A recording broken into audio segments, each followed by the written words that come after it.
Helo, dyma fy ngŵr Griff. Mae'n wreiddiol o Chwilog.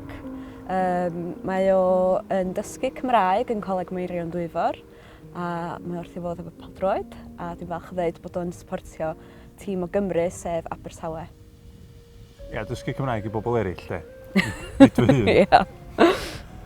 Eleri di hon, fy ngwraig, yn wreiddiol o America, dydy hi ddim wedi dysgu Cymraeg, chwaith. Di mam yn dod o Gymru. Mae hi'n archwilydd ariannol.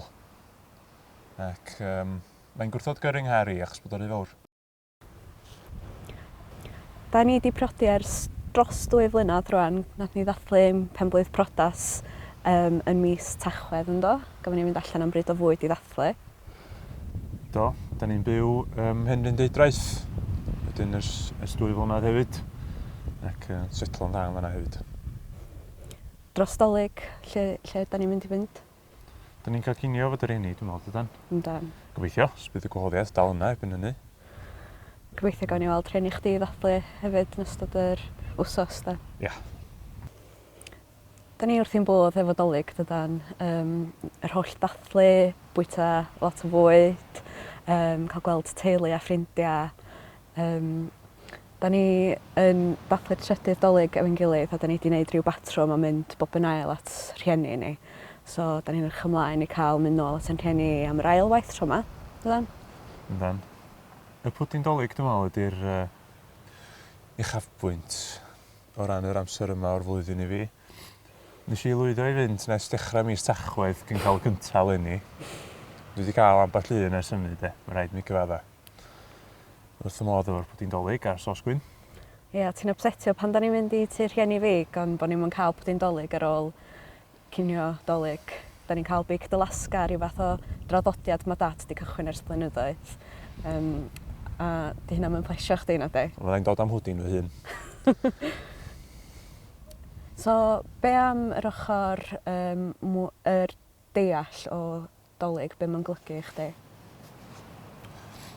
Ystyr Dolig i fi ydy bod ni'n dathlu bod Duw wedi danfon i fab i'r byd i fyw ymhlith bobl fatha ni yr holl amser yna nôl, ond bod wedi dod efo gwaith penodol ac arbennig i wneud, gwaith sydd yn berthnasol i ni heddiw.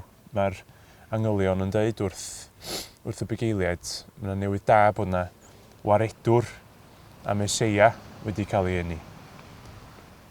Ac mae o'n waredwr ac yn Feseia i ni heddiw. Niw mae wedi dod i achub pobl fatha ni heddiw. Rhag i'n beia ni, a'n pechoda ni. Ac dathlu yda ni bod Duw wedi bod yn raslon ac yn drigarog tuag ato ni. Wedyn, dyna pam da ni'n dathlu. Ie, mae'n hawdd anghofio pam bod ni'n dathlu dydy. Da ni mor brysur at y gyma'r flwyddyn yn bwyta a llawenhau efo ffrindiau, ond mae o'n bwysig i ni cofio bod ni'n dathlu am reswm, a reswm ydy bod na rwy'n wedi dod i achub ni a Iesu iddo, a bod ni'n gallu cael bywyd tragwyddol oherwydd yr aberth nath o roid ei fywyd. Ac wedyn meddwl ymlaen wedyn i'r Pasg de. Dyna oedd finale mewn ffordd. Iesu yn rhoi ei fywyd a wedyn yn atgyfodi. A dyna sydd da ni wedi cael ein achub.